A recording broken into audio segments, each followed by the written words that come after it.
हाय लोगोफोर, आं दिनै नोंसिनो मोनसे गोदान भिडिअ लानानै फैदों। बे भिडिअआ जोबोर गोनांथार, नोंथांमोना जोबजासे नायबानो जाबाय। जाय बिथांमोना दासिमावबो गावसिनि कनजुमार आइडिखौ मबाइल नाम्बार भेरिफाइ खालामनानै लायाखै एबा KYC खालामनानै लायाखै, बिथांमोना थाबैनो बानायना ला। बिनि लास्ट डेटआ 14 जानुवारि 2020आवनो। नोंथांमोना खालामाखैबा गोख्रैनो खालामनानै लानो हागोन। नोंसिनि इलेक्ट्रिसिटि बिल, कनजुमार आइडिखौ KYC बानायथारनांगौ, बियो जोबोद गोनांथिथार। नोंथांमोना जुदि खालामाखैबा बे भिडिअखौ नायनानै एबा खालामबायबो नोंथांमोना मा बेनिफिट जागोन, खालामबा बेनि सोमोन्दै नोंथांमोना मोनथिनो थाखाय भिडिअखौ जोबजासे नाय। माबोरै खालामो आं बेखौ नोंथांमोननि गेजेराव खोन्थाना होगोन। भिडिअखौ जागायनायनि सिगां आंनि नोंथांनिसिम मोनसे रिकुवेस्ट, जुदि नोंथाङा आंनि एडभान्स बड'लेण्ड इउटुब चेनेलाव दिनैसो गोदान बोरैबाफोर नायसनबायदोंबा अन्नानै आंनि एडभान्स बड'लेण्ड इउटुब चेनेलखौ साबस्क्राइब खालाम। साबस्क्राइब खालामनो थाखाय बेयाव नै साबस्क्राइब बटन नुखागोन, लोगोसे साइडआव बेल आइकन फैबा बेलाव थुनानै अलाव होनानै ला, जाहाथे आं बिदिनो गोदान साख्रिफोरनि आपडेट, स्कलारशिपफोरनि आपडेट आरो जायखिजाया स्किमफोरनि आपडेटफोरनि भिडिअ हगारोबा नोंथांमोना गिबिसिन नुनो हायो। बिदिनो आंनो गोबां भिडिअ हगारनाय दं, नोंथांमोना बिसोरखौबो नायनो हागोन। थ' जों दानिया भिडिअखौ जागायदिनि। जायखिजाया नों बाहायग्रा ब्राउजारफोरखौ, जेनेबा क्रम, UC ब्राउजार, अपेरा मिनि बायदिफोरखौ नोंथाङा अपेन खालामनानै ला। बिनि उनाव नोङो गुगोलाव टाइप खालाम APDCL, बेनि APDCL टाइप खालामनानै सार्च खालाम। सार्च खालामनायनि उनाव बेबायदि पेज फैगोन। बे फार्स्ट पेजनि नैबे अफिसियेल वेबसाइट APDCL नुनायावनो क्लिक खालाम। क्लिक खालामनायनि उनाव बेबायदि पेज फैगोन। बेबायदि पेज फैनायनि उनाव नै अफिसियेल पेज, बियो ओरै गाहायाव बोख्लायनायनि उनाव बोख्लायथारै नै बाहाय नै रेजिस्टार भेरिफाइड इउर मबाइल नाम्बार, बेयाव बेबायदि होनाय नुखादों। नै बेयाव क्लिक खालाम।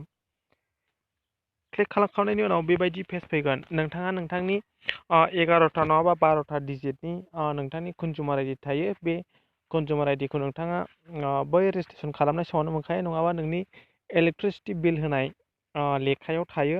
बेखौ नायनानै नोंथाङा बेयाव नोंनि 12टा एबा 11टा कनजुमार आइडिखौ बेयाव टाइप खालामनानै नोंथाङा बेयाव नोंनि कनजुमार आइडिखौ टाइप खालामनानै मा नोंनि कनजुमार आइडिया बेखौ टाइप खालामनानै नैबे सार्च बटनाव क्लिक खालामना हो।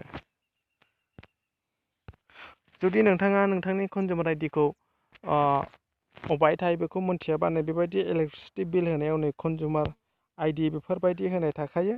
नोंथाङा बेखौ नोंनि बिल होनाय लेखायावनो मोनखागोन। नोंथाङा बेखौ बेयाव नायनानै बेयाव टाइप खालामबानो जाबाय। टाइप खालामखांनायनि उनाव बेयाव सार्च बटनाव क्लिक खालाम। क्लिक खालामखांनायनि उनाव टाइप खालामनायनि ओमफ्राय सार्च खालामनायनि उनाव बेबायदि पेज फैगोन। नोंथांनि कनजुमार आइडि, नोंथांनि नाम मिलायगोन ना मिलायाखै, नोंथांनि गामि, नोंथांनि मिटार नाम्बार गासिबो फैजोबगोन। नोंथाङा बेनि उनाव गाहायाव नै बेयाव मबाइल नाम्बार, मबाइल नं लिरनाय दं, बे इडिट, बेयाव नोंथाङा जुदि सिगांफोर मबाइल नाम्बार होखादोंमोनबा बेखौबो इडिट खालामनो हागोन।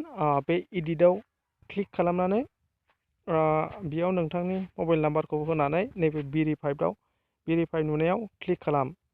क्लिक खालामखांनायनि उनाव नोंथांनि मबाइल नाम्बाराव, जाय मबाइल नाम्बारखौ बैयाव होदोंमोन, बेयाव OTP मोनसे थांगोन।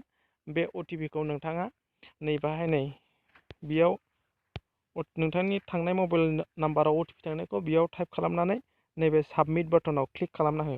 क्लिक खालामखांनायनि उनाव बेबायदि पेज फैगोन।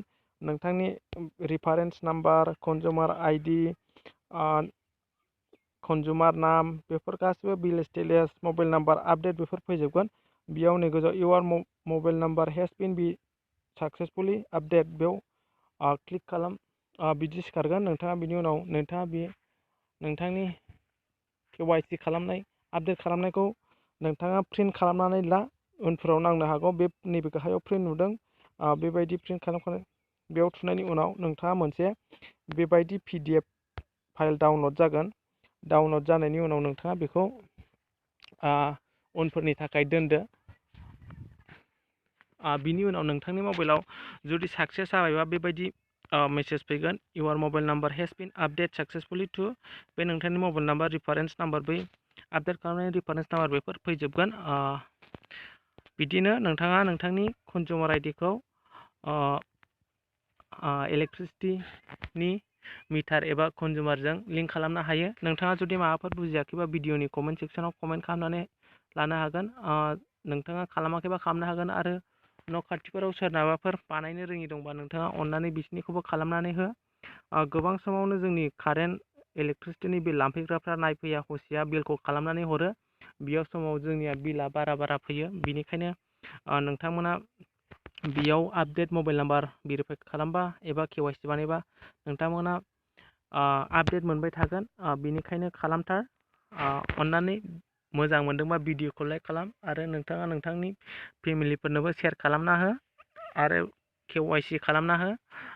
जोबथायावनो आंनि मोनसे रिकुवेस्टबाव अननानै आंनि चेनेलखौ साबस्क्राइब खालामबाव। आसा खालामो नोंथांमोना भिडिअखौ बुजिबाय। बुजियाखैबा गाहायाव कमेन्ट सेक्सनाव कमेन्ट हरनो हागोन। अननानै आंनि चेनेलखौ साबस्क्राइब खालामलां। एसेनोसै, थेंक इउ।